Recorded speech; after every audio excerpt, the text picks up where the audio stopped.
When Elliot stepped out with his coffee, the lake was calm, until a tow truck hooked his father's old fishing boat and yanked it away.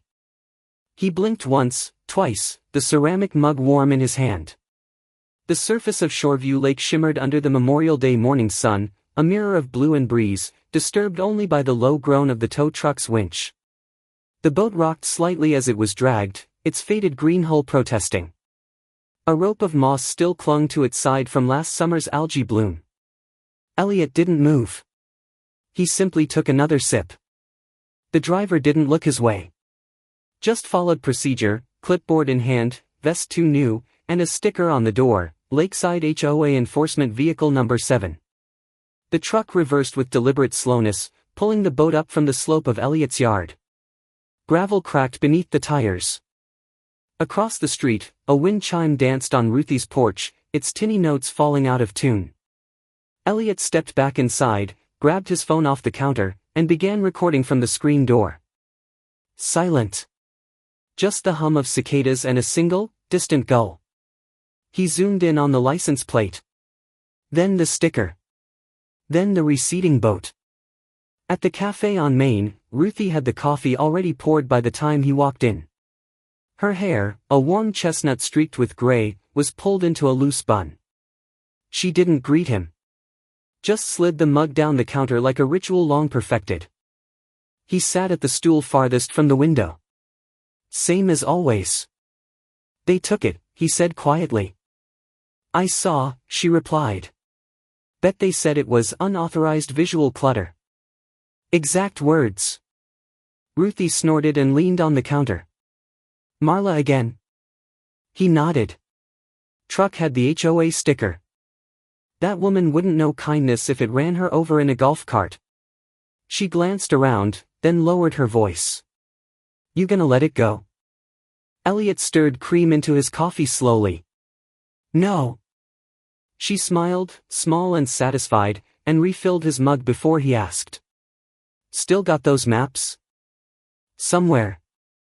Then go find them. The cafe radio crackled softly with an Elvis ballad, half swallowed by the low hum of the fridge.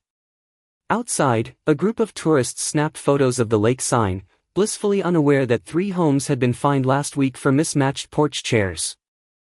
Elliot left a $5 bill beside his half-drunk coffee and walked out. The screen door creaked and shut behind him like a sigh. Back at his house, he stepped into the attic, where the air was thick with the smell of dust and cedar. Boxes lined the walls, labeled with years and events: Caitlin's graduation, anniversary 1986, Dad's fishing logs. He found it in the corner, under a box of old flannel shirts. A leather-bound binder, its spine cracked but intact. Embossed in gold leaf, faded now, were the words, Lake Parcels, Survey Notes 1972 to 1994. He carried it downstairs and set it gently on the dining table, brushing off a fine film of dust. The pages inside were yellowed but neatly indexed. Lot numbers. Shoreline measurements. Easement footnotes in shorthand he recognized from his civil engineering days. One tab stuck out slightly farther than the others, a folded map tucked between pages. Carefully, he unfolded it. The lake's northern edge was traced in fine ink, property lines drawn and annotated. And near the spot where his boat had always rested, just a few feet down from the hydrangea bush, was a hand-scribbled note in pencil, boundary marker moved 1981. He stared at it for a long moment. Then a small smile crept to the edge of his lips, not smug, but calm. The kind of smile that belonged to a man who had been quiet long enough. Elliot whispered, "Let's see if you really own that shoreline, Marla." The ink on the old survey notes had faded, but one signature stood out, Elliot's father.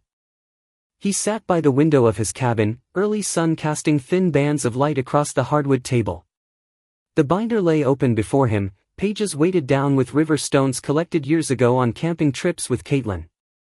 The signature was precise and strong, Franklin Whitaker, 1974, beside a note in the margin that read, "Boundary unverified.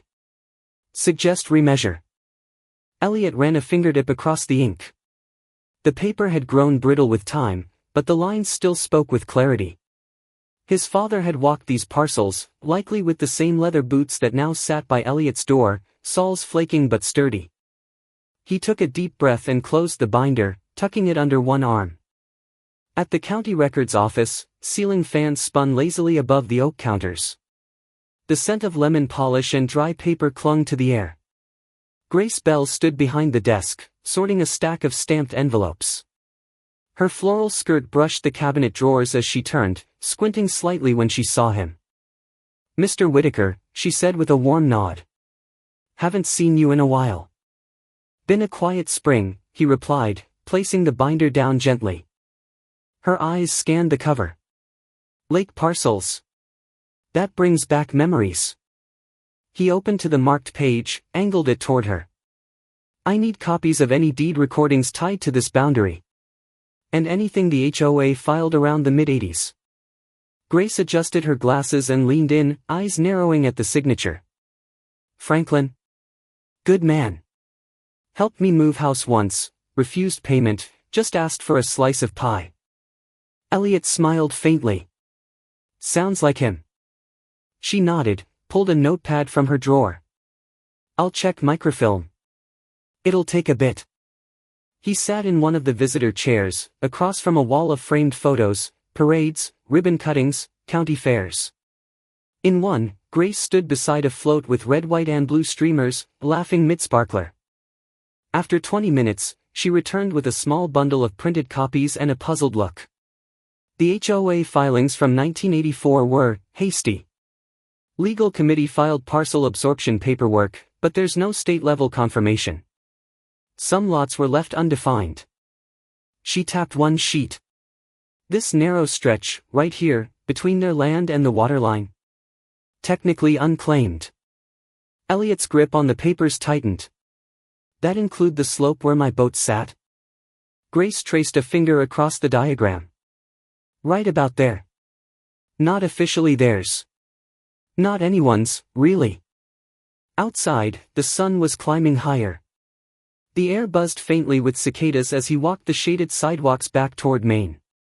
At Ruthie's cafe, she spotted him through the window and poured a glass before he stepped inside. "Didn't think you'd want sweet tea," she said, setting the condensation-dappled glass on the counter. "Didn't," he replied, grateful. He took a sip, ice clicking against his teeth. She watched him with a quiet patience. "You look like a man who just pulled a thread and found a whole mess behind the seam." He slid one of the printouts toward her. "Turns out the HOA might not own the Shoreline after all." Her eyebrows lifted, then settled into a smirk. "Figures." She reached beneath the counter, pulled out a small photo frame, and set it beside his glass. A younger man stood beside a towering elm, arms crossed defiantly. "My husband, the year the HOA tried to fine us for not pruning that tree. Took M to court. Judge ruled it wasn't even on their land. He was proud of that." Elliot leaned closer. "Didn't know he fought them." "Didn't advertise it," she said, tapping the frame.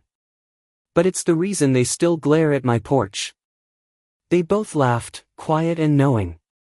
Back home, Elliot laid out the survey copies on the floor, aligning them edge to edge.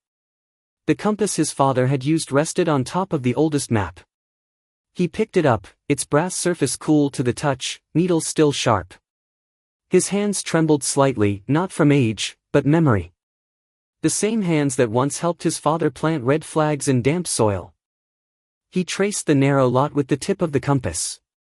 Unclaimed land. A crack in the HOA's armor. As dusk fell, he returned to the cafe. Ruthie was wiping down the last of the tables, the radio humming an old Glenn Campbell tune in the background.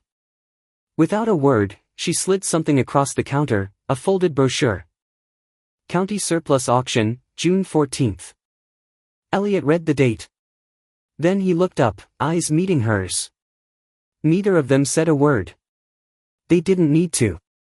On a sleepy Wednesday morning, Elliot walked into the county auction with a manila folder, and walked out owning the Shoreline. The air inside the courthouse was thick and still, despite the oscillating fan humming behind the clerk's desk. The wooden benches creaked as a handful of locals settled in, mostly farmers and retirees looking to pick up tax-defaulted parcels or forgotten slivers of farmland. Elliot took a seat near the back, folder in hand, his tan cap damp with the weight of summer humidity. Grace stood behind a folding table at the front, her hair pinned neatly, a dish of peanut brittle within easy reach. She offered him a quick glance, subtle, respectful, and tapped the microphone twice. "Ladies and gentlemen, we'll begin shortly. Bids in cash or certified check only. No exceptions." Elliot nodded to himself, the feel of the compass in his pocket steadying him. He'd spent the last week double-checking survey overlays, matching deed references, reviewing old water rights notations his father had scrawled on napkins. The lot came up mid-list. Parcel 401B, lakeshore easement between municipal runoff and West Dock Line. Opening bid, $100, Grace read aloud. Silence. No one moved. A woman near the front whispered something about mosquito marshland. Elliot raised his hand once. 100, Grace confirmed, glancing across the room. "Do I hear 110? Only the whir of the fan replied. "Sold. Mr. Elliot Whitaker." She didn't smile, but her eyes lingered an extra second. Not surprise. Something closer to quiet approval. Outside, Elliot stepped into the sunlight, the courthouse steps groaning beneath his boots. He paused, looking out toward the shimmer of Shoreview Lake in the distance. In his hand, the stamped deed was warm from his grip. That afternoon, he hammered a short post into the soft earth at the edge of the parcel. The wood was sanded smooth, and the sign was hand-lettered in Ruthie's porch handwriting, "Welcome all." Below it, a small sketch of a boat bobbing on ripples, burned into the grain. It stood just yards from where the HOA had dragged his father's vessel away. Ruthie arrived just before sunset, holding a foil-covered pie tin. Her cheeks were pink from the heat, her grin brighter than usual. "You really did it," she said, handing over the tin. He lifted the foil, cherry pie, the crust arranged in tiny flag stripes. She gave a small shrug. "Patriotic, huh?" He chuckled. "Timely." They sat on folding chairs near the water, watching the light fade into golden streaks. The cicadas sang without shame, and the breeze lifted the edge of the sign just enough to make it sway gently. The next morning, HOA bulletin board glass rattled as someone slammed it shut. Tacked dead center, beneath a flyer for lawn edging services and a lost parrot notice, was a photocopy of the deed. Marla Gregson's heels clicked sharply across the sidewalk. She stood frozen for a moment, eyes locked on the paper, then spun around with the ferocity of a woman whose world had been quietly rearranged overnight. She found Elliot down by the dock, resting a bucket of lake stones beside the signpost. Her voice cut through the air like a paper cut. "Mr. Whitaker." He turned slowly, brushing dust from his hands. "Marla. You bought our shoreline." He stood up, taller than she remembered. "I bought unclaimed land at a public auction. You knew we used that land for community access." He bent slightly to pick up another stone, placed it with care around the sign's base. "It wasn't yours," he said, without heat. She took a step closer, arms crossing. "This is war." He met her gaze, calm as lake glass. "No, it's just property rights." A muscle twitched at her jaw. She spun on her heel and stormed off, clipboard tucked tight under one arm like a fallen banner. That evening, the HOA office lights burned long after sundown. Members arrived in hushed tones, parking crookedly along the cul-de-sac, their faces drawn tight with confusion and something else, fear of change. Inside, chairs scraped linoleum, papers shuffled, and Marla's voice pitched just slightly above regulation. An emergency meeting was underway. Elliot wasn't invited. Elliot brewed sweet tea for the lake picnic, just as the HOA posted a restricted entry sign 20 feet away. He stirred the amber liquid slowly, letting the ice clink against the sides of the mason jar pitcher. Sunlight filtered through the oak leaves overhead, casting shifting patches of gold on the tablecloth he had laid out over 2 sawhorses and a slab of plywood. Folding chairs ringed the patch of lawn between the dock and the tree line. By 10 o'clock, the scent of Ruthie's sizzling hot dogs had drawn half the neighborhood. Under the makeshift tent, Ruthie manned the grill like a battlefield general, barking cheerful orders and flipping dogs with a practiced hand. "Coal slaws by the lemonade, and don't you dare skip the deviled eggs," she called out, catching sight of Elliot adjusting a bench for a silver-haired man with a Vietnam veteran's cap. The older man patted Elliot's shoulder in thanks. Children ran barefoot across the dock, squealing at the cool splash of water. Radios hummed lazy old tunes, Elvis, Patsy Cline, a little Sam Cooke, just loud enough to give rhythm to the rustle of picnic chatter. Someone set up a harmonica near the trees. Nearby, a small flag flapped gently on its wooden pole, tied to one of the benches. Elliot kept an eye on the approaching figures, Marla Gregson, flanked by 2 HOA board members, crisp name tags gleaming in the sunlight. Marla's expression had soured even before she stepped off the paved path and onto Elliot's newly deeded lot. "This is a violation," she began sharply.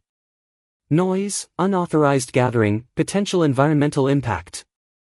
Elliot reached calmly into his folder and handed her a photocopy of the deed and a permit for the public picnic he had filed the day after the auction. "County reviewed everything," he said simply. "You'll find the parcel is mine, and gatherings under 50 people don't require HOA notification." The crowd had grown quiet around them, the way a lake stills before a storm. Ruthie didn't stop grilling but gave Marla a level look over her sunglasses. "Hot dog," she offered. Marla refused with a glance that could melt vinyl. Sheriff Denny arrived 10 minutes later, summoned by someone's phone, likely Marla's. He walked up, removed his sunglasses, and gave Elliot a slow nod. "Didn't think I'd be here today," he muttered. Elliot handed over the same documents. Denny looked through them, nodding occasionally. "Looks in order." Marla leaned in. "You can't allow this.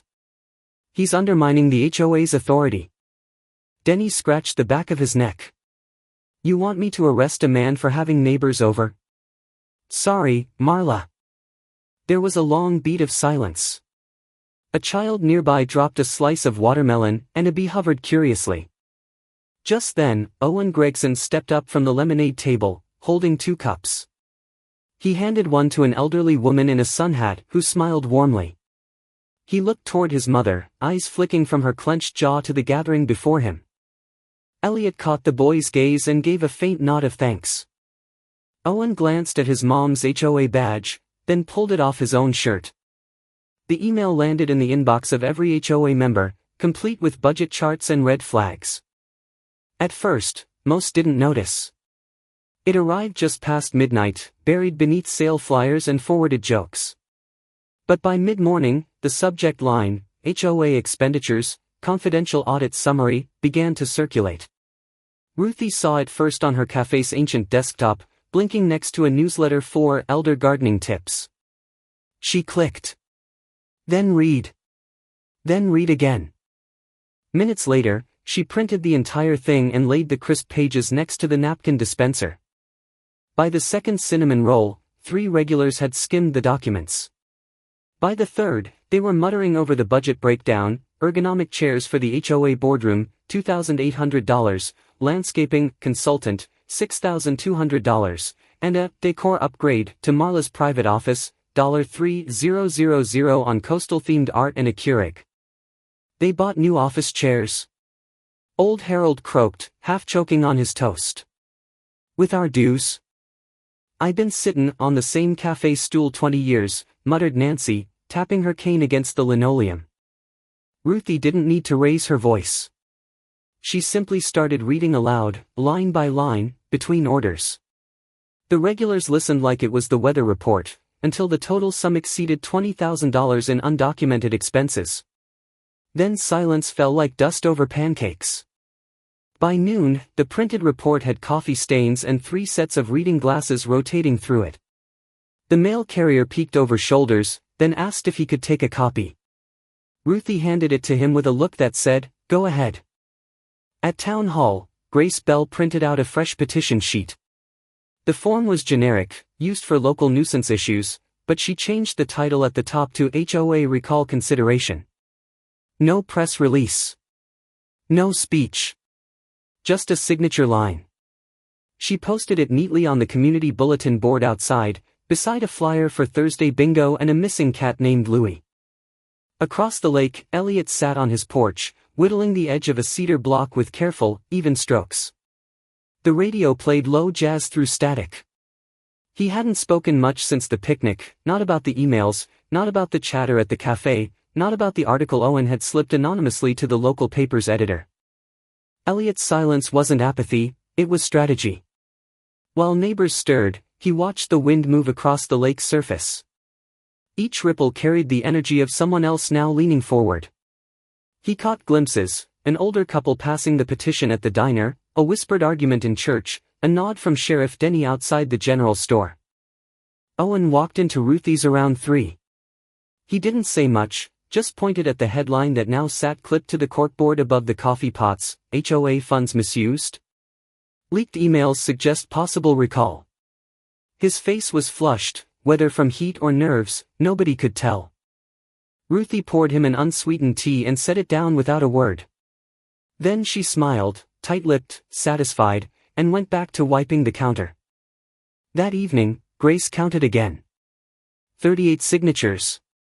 We already have 38 signatures. We only need 60, she murmured to Ruthie, who nodded slowly, holding a paper bag of scones.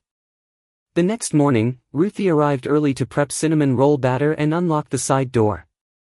But something crunched beneath her sandals. She stopped. Tiny shards of glass glittered like lake frost on the floor beneath the cafe window. She looked up slowly. A jagged hole had split the front pane. Shards still clung to the sill, and the blinds swayed gently inward. On the evening of July 3, 61 signatures gleamed in ink, pinned beneath the cafe's front porch light. They fluttered slightly under the glow of the bulb Ruthie had screwed in that morning, one of those old amber ones, soft and warm, a little dusty from winters past. She had tacked the petition up just beneath the frame, under a square of plexiglass she borrowed from the pie case. Below it sat a folding chair where old Tom Jenkins now whistled through a harmonica, nodding at anyone who approached with a pen. The broken cafe window had been boarded neatly, the plywood covered in hand-painted messages, "You fed us for years, now we got your back, cherry pie forever, keep the porch light on." Ruthie lit citronella candles in mason jars and lined them up the walkway.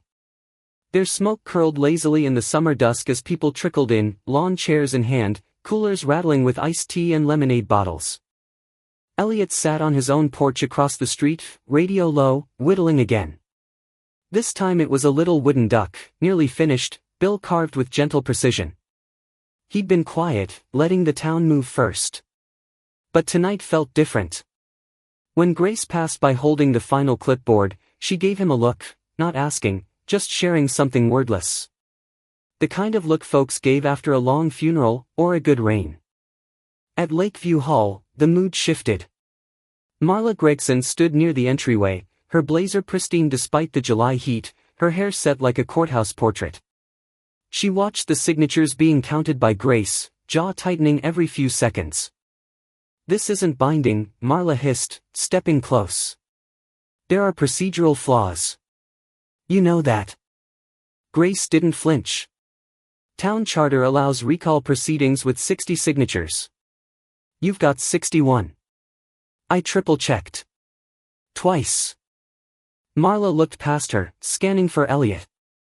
When their eyes met, she gave a thin smile, civil on the surface, acid underneath. "Careful what you set loose, Mr. Whitaker. Order is delicate." Elliot stood slowly. He walked across the small lot, stopping near the circle of folding chairs arranged outside the hall. He didn't raise his voice. "Power's one thing," he said. "But respect, that's earned. And the lake don't care who's got a clipboard." The murmurs were soft but steady. People nodded. Ruthie clapped once, slow and certain, and others joined. Someone set down a tray of oatmeal cookies on the steps. Across the lawn, a boy practiced "America the Beautiful" on his clarinet, the tune wobbly but earnest.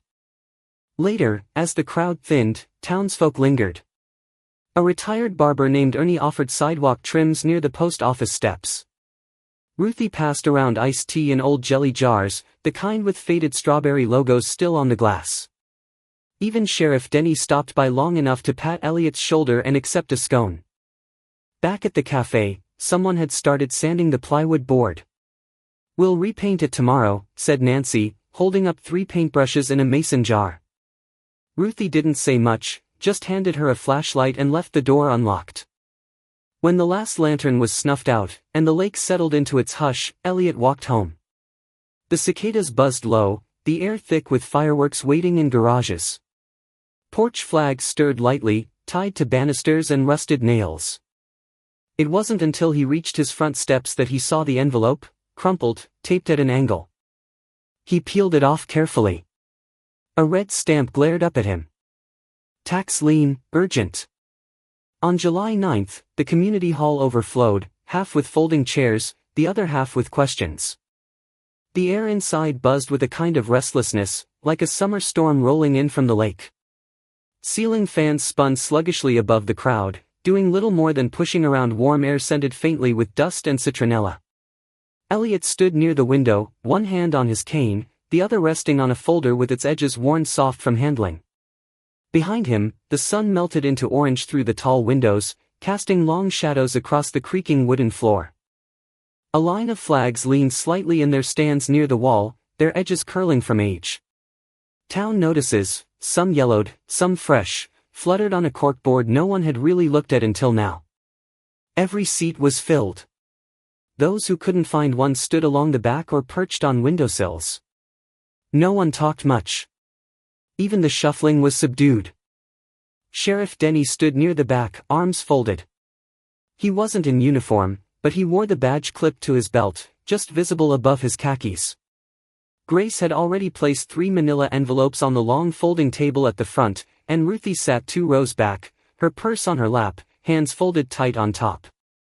Elliot moved slowly toward the microphone. His cane tapped with a measured rhythm. It wasn't the sound of frailty, it was the sound of certainty. The room hushed as he reached the podium. "I'd like to speak," he said. No one objected. He pulled a map from his folder. "This is the survey my father signed in 1979. The property boundaries haven't changed, only the enforcement." A few murmurs stirred. He laid out the timeline next: boat towed without notice, fines for visual clutter, then the sudden tax lien, which he lifted gently from the folder and held up. "This lien," he said, "is based on a code that expired in 2004. It was never renewed." He stepped back, and Grace rose. "Confirmed," she said. "No validity. No legal standing. And no right to post it without due process." The silence that followed was sharper than any shout. Then came the voices, low at first, then louder. "They fined me $50 for leaving my garden hose out. Made me repaint my shed, twice. Towed my granddaughter's graduation sign." Each grievance swelled into a chorus of exhausted indignation. For years, many had swallowed the rules because they assumed someone else knew better. Now, it was as if a dam had cracked. Marla stepped forward. Her face was drawn, jaw set. She tried for calm, but her voice clipped at the edges. "There are protocols," she said. "Procedures. All of this was meant to protect property values." Someone snorted. Marla's voice rose. "And the email leak? That was internal. Confidential. Whoever did that." She turned, locking eyes with the back row. Owen sat there, arms folded. "I did it," he said, standing. A pause. "I did it because I believe in my neighbors," he said, "not in power for its own sake." He sat. The hush was complete now. Denny cleared his throat, stepping forward. "If there's no further comment, we'll hear the board's vote." The 7 board members sat along the side wall, each with a slip of paper in hand. They passed them forward. Grace collected them, counted, read silently. 5-2, she said. "Motion passes." There was no cheer. Just a long breath held and slowly released by 100 lungs. Marla stood, stiff. She didn't move, didn't speak. Ruthie rose and walked to the corkboard, unfolding a sheet of paper as she went. She lifted a thumbtack from the tray and carefully pinned the recall notice directly over the framed photo of Marla Gregson, HOA president, taken sometime during a happier spring. Behind her, Denny stepped up, a small leather-bound ticket book in hand. He held it out to Marla. "Found this in the lost and found," he said quietly. "Good luck." Marla didn't take it. She didn't move. By July's end, the private property signs came down, and new ones went up. "Welcome to Whitaker Commons." The breeze off Shoreview Lake carried a warmth only late summer knew how to give, soft but certain, like a hand resting on your shoulder. Children darted between picnic blankets and benches freshly painted robin's egg blue, some wearing paper hats shaped like fish, others chasing bubbles that burst just before the water's edge. Elliot stood back, hands behind his back, not quite in the spotlight but close enough to hear the laughter. His eyes drifted to the new wooden archway at the entrance to the lot, the one Owen had carved with careful hands and a second chance. The words were simple, routed in bold serif, Whitaker Commons. Grace adjusted a corner of the checkered tablecloth near the lemonade stand. Ruthie was fussing over a tray of peach cobbler, muttering about how the crust didn't hold, though no one seemed to care. Elliot saw them both and offered a small wave. Ruthie responded by pointing two sticky fingers at her eyes and then at him, a quiet, "I'm watching you," that made him smile. Near the lot's edge, a few folding chairs had been set up facing the lake. Elliot settled into one, easing himself down with the help of his cane. Beside him, Owen was raking out the last pile of weeds by the new flower bed, his forehead damp but his expression steady. He looked up, caught Elliot's gaze, and gave a small nod. No apology. No need. The dedication was casual, just as Elliot had hoped. No speeches, no podiums, just folks gathered, remembering. A brass plaque had been mounted to a large stone at the center of the lot, and when Grace pulled away the velvet cloth, a hush passed over the group like a gentle tide. In memory of Tom Whitaker, who believed in open spaces for all. Someone sniffled. Ruthie raised a lemonade cup in a silent toast. Elliot didn't speak. He didn't need to. Marla had not been seen all morning. But just as the wind shifted, a car door shut across the street. Elliot turned in time to see her trunk swing closed. Boxes, a lamp, a few framed certificates, loaded without fanfare. She didn't look up. She didn't wave. Just slid into the driver's seat, turned the key, and rolled quietly out of Shoreview. Inside the cafe later that afternoon, the usual crowd buzzed beneath ceiling fans and the scent of coffee. Ruthie wiped the counter, then held up a small framed photo, grainy and warm. "Found it in your dad's file box," she said, handing it to Elliot. "You keep it, or I'm putting it next to the register." He took it. He remembered the moment, the fishing line tangled, his father laughing, a cicada humming somewhere in the trees behind them. "I'll hang it on the wall by the radio," he said. That evening, the lake mirrored the sky's slow yawn into twilight. Cicadas had taken up their nightly chorus, joined now by the distant squeak of a dock and the clink of someone's glass. Elliot sat on the same bench as before, flanked now by neighbors, not all close friends, but closer than before. The quiet wasn't lonely tonight. It was earned. "Place hasn't looked this peaceful in years," one old man said, rocking beside him. "Tom'd be proud," someone else offered, and Elliot nodded, not trusting himself to speak. Children skipped stones. A young couple walked barefoot in the shallows. Lanterns blinked to life along the new trail. The rhythm of Shoreview had returned, not with a drumbeat, but with a hum. As the stars blinked in one by one, Elliot stood to stretch. He turned to head back when a tall man in a crisp linen shirt approached, a folder tucked under one arm and a grin he'd seen on more than one realtor before. "You ever think of running for council?" By summer's close, the lake was no longer guarded by signs and silence, but by laughter, shared stories, and benches facing the water. Elliot never sought a fight, but he understood when something worth keeping needed a quiet kind of courage. Sometimes the greatest victories aren't loud, they unfold in front porches lit by porch lights, in neighbors' signatures, and in quiet refusals to back down. When rules are used for good, communities thrive. When they're misused, they crumble. Perhaps it's never too late to speak gently, but firmly, for what's right, especially when it's your shoreline too. Like a lantern on the dock at dusk, one steady light can help the whole town find its way home.